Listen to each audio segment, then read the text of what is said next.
Hi, everyone. My name is Anna.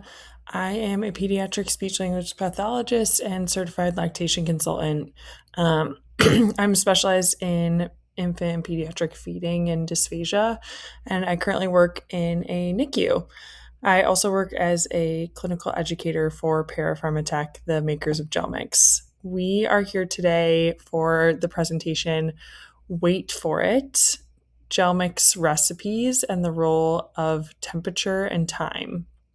By the end of this webinar, we hope you will better understand why temperature and wait time are essential parts of the gel mix preparation process, identify where to find gel mix recipes, describe some practical preparation strategies, and recognize when IDDSI flow testing is recommended.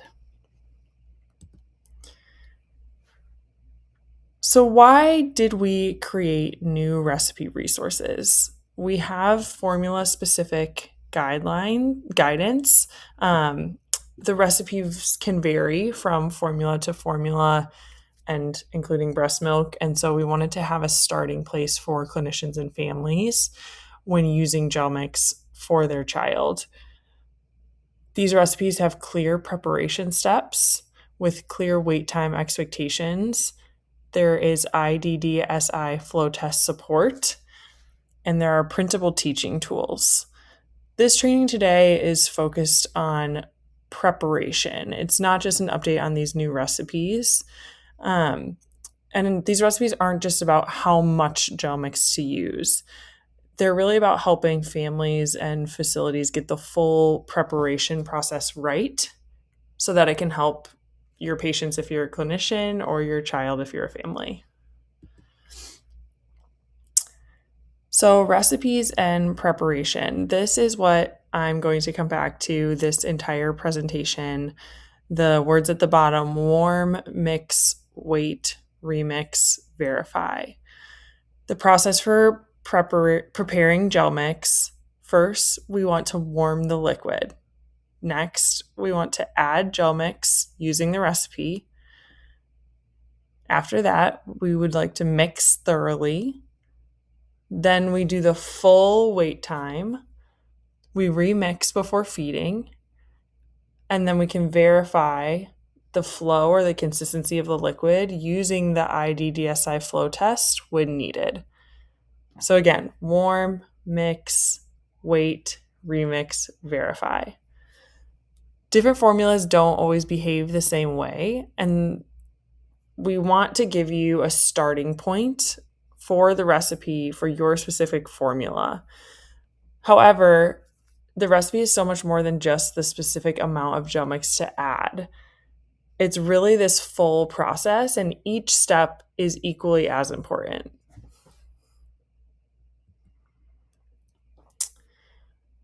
So, how do we measure for these recipes? Recipes are gel mix grams to fluid ounces.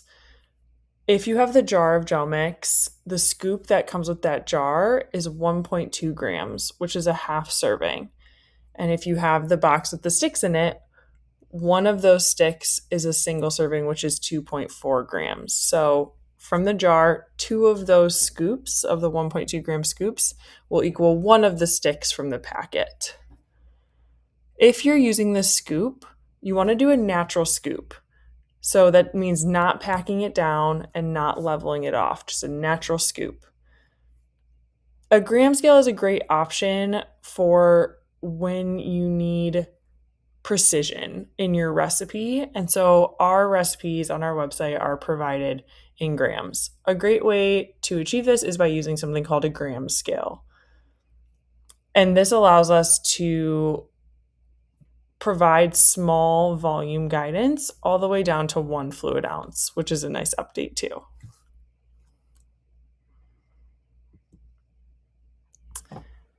So this is one of the biggest sticking points we find. Warmth really matters when you are using gel mix. All of our recipes have the instruction to warm milk to about 100 degrees Fahrenheit. The target prep temperature is about 98 degrees to 104. So it can be a tiny bit cooler or a little bit warmer than that 100 degrees, but that's a great target temperature.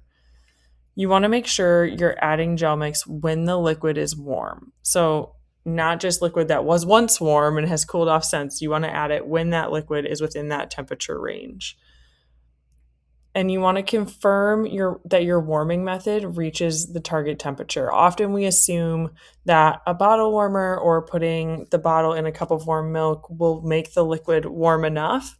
However, we know from testing that that is not always the case. So it's really important to ensure that your specific warming method is getting your liquid to the appropriate temperature to add the gel mix to in order for it to work correctly.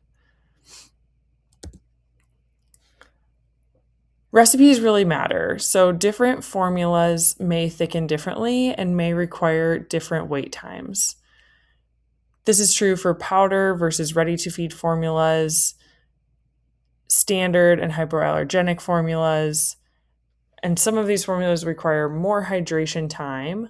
And so we have different recipes for all of these different formulas that not only have different base levels of gel mix to add, but different wait times. The temperature recommendation will stay consistent across recipes.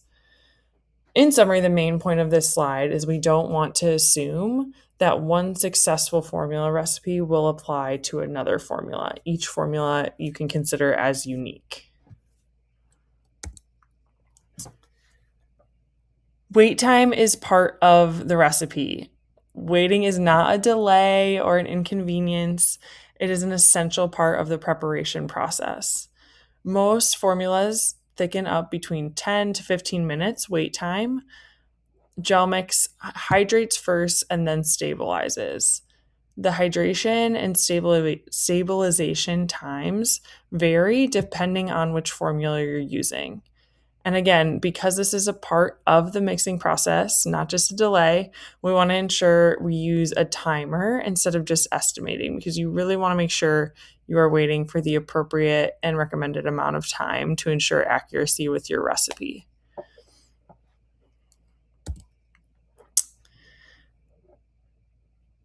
So there are specific formulas where the wait time is going to be even longer than the standard 10 to 15 minute recommendation.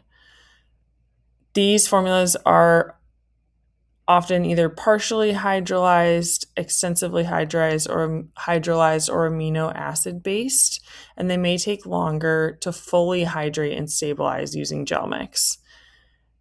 Examples of formulas that require 20-minute wait times are listed below and include Elecare, Neocate, Pepticate, Pure Amino, and Alpha Amino.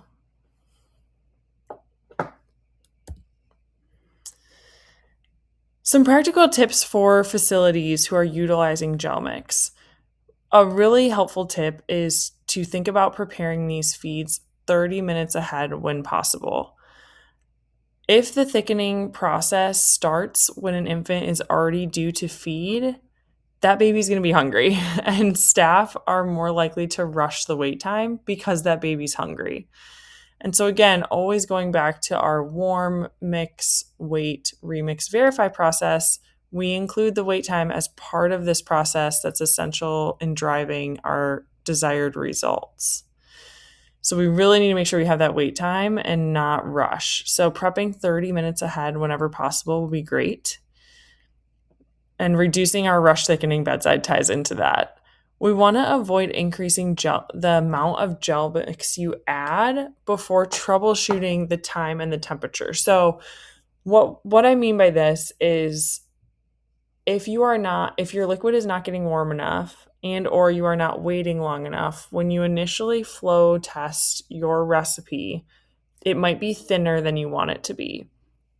Often what we'll see because of that is people then are increasing the amount of gel mix they're adding to their base recipe instead of testing that the liquid is warm enough and ensuring that they are waiting the correct amount of time. So before you increase the amount of gel mix you're adding to a recipe, make sure you have the steps of warming and waiting accurate. You want to use timers. Again, this speaks to the wanting the wait time to be accurate, not just an estimate. Remixing before feeding is another step that we often will see missed. It's an easy one to add in, and it can really improve your accuracy. Verify your warmer settings and assign clear ownership for each step of this process. Here's an example of a workflow that might work in a facility. And this is considering a 30-minute ahead workflow. So step one, you would review the feeding order and recipe recommendations. So this would look like what formula the baby is supposed to get, how much they're supposed to get, and the recipe for Gelmix that's recommended. You next want to warm the liquid to about 100 degrees. Add the Gelmix using the recommended recipe. Mix for 30 seconds. Start your timer and wait. And again, this wait time will vary based on what formula you're using, but generally 10 to 20 minutes. After that wait time that you timed using your timer, you want to remix, and then you will IDDSI flow test to ensure the correct consistency. You will then deliver or feed according to your facility's policy. Going back to the warming, warming settings on bottle warmers do not always equal liquid temperature, and it can vary between brands of bottle warmers as well. You want to spot check your liquid temperature, and you can test with common feeding volumes. So maybe that is an ounce in your facility, maybe it's 3 ounces, but testing that specific volume is still getting to the appropriate temperature using the normal warming settings. You want to also maybe compare refrigerated versus room temperature versus frozen starting temperatures and see if your warming methods need to vary. Again, going back to adding Gelmix while the liquid is still warm, so not letting it sit out on the counter after you warmed it to the appropriate temperature, adding it right away when it's still warm, and then continuing to recheck the workflows during retraining. Sometimes a warmer might be working well, and over time, like any appliance we have, it might work a little less well and then become less accurate. So consistently rechecking if you're running into difficulty with the recipes. And your facility should validate your actual process. So different facilities are going to have different ways they warm formulas. And so validate within your facility what you guys are actually doing.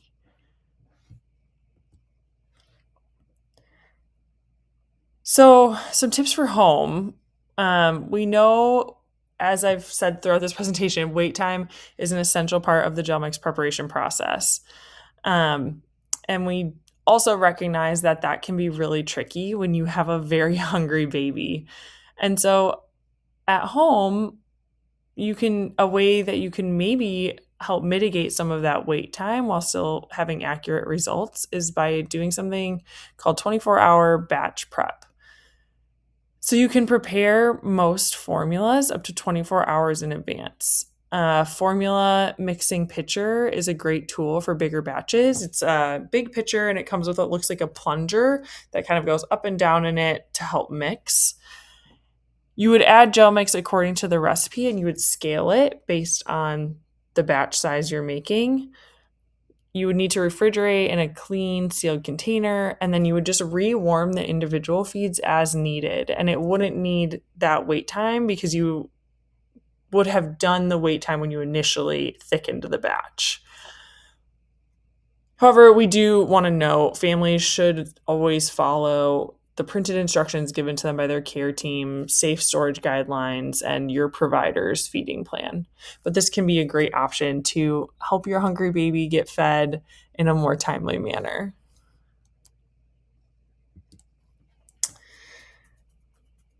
So really tying the two things we are finding that can impact consistency and accuracy the most are time and temperature. Our recipes were IDDSI audited for a 30-minute feeding window. The recipes are designed to remain stable during feeding time. and stabilization testing was completed throughout 24 hours. We also know from this testing that refrigerated mixtures are often 1 IDDSI level thicker. So, cold thickened formula is usually thicker. Gentle rewarming before feeding can bring it back closer to that intended recipe level.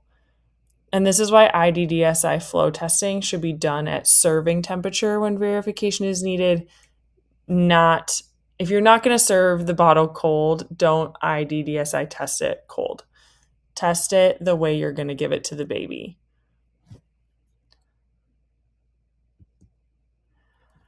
So when do we IDDSI test? First, I'll quickly address the IDDSI flow test. It's a way to measure the consistency of a liquid that pairs up with a number scale on a funnel. So there's level 1, level 2, level 3, or level 4.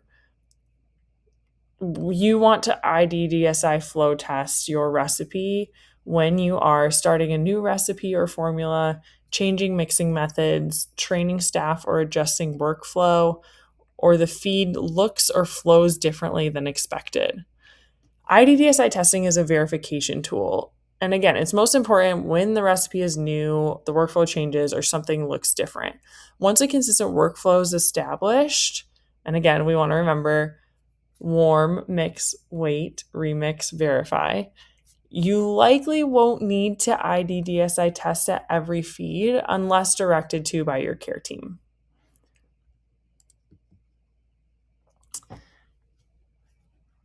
So here I want to direct you to our website, gelmix.com/recipes. There are so many resources here. There are printable resources, which include step-by-step instructions with photos, formula-specific recipes, wait time guidance, IDDSI flow test guidance, FAQs, and resources by formula type.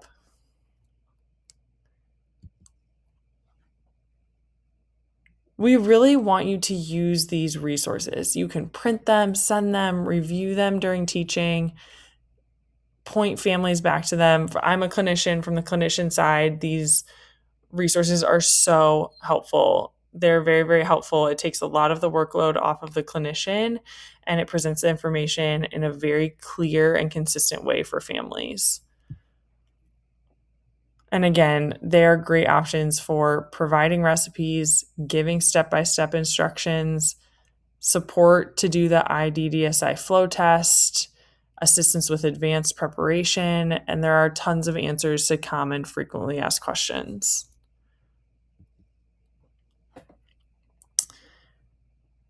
The key takeaways from this presentation: preparation drives consistency. Successful gel mix preparation depends on process. Warm liquid matters. Formula-specific recipes matter. Wait time matters. Workflow matters. Planning ahead matters. And we have lots of printable resources that will support this teaching. And again, for the last time, and I hope you can all say it with me at this point: warm, mix, wait, remix, verify. Thank you so much. If you have any questions, please feel free to reach out. The email and phone number are listed there. And again, I'll point you back to the website that has all of these great resources we talked about today, gelmix.com/recipes. Thank you so much for your time. I hope you have a great rest of your day or evening, whatever time you're viewing this webinar.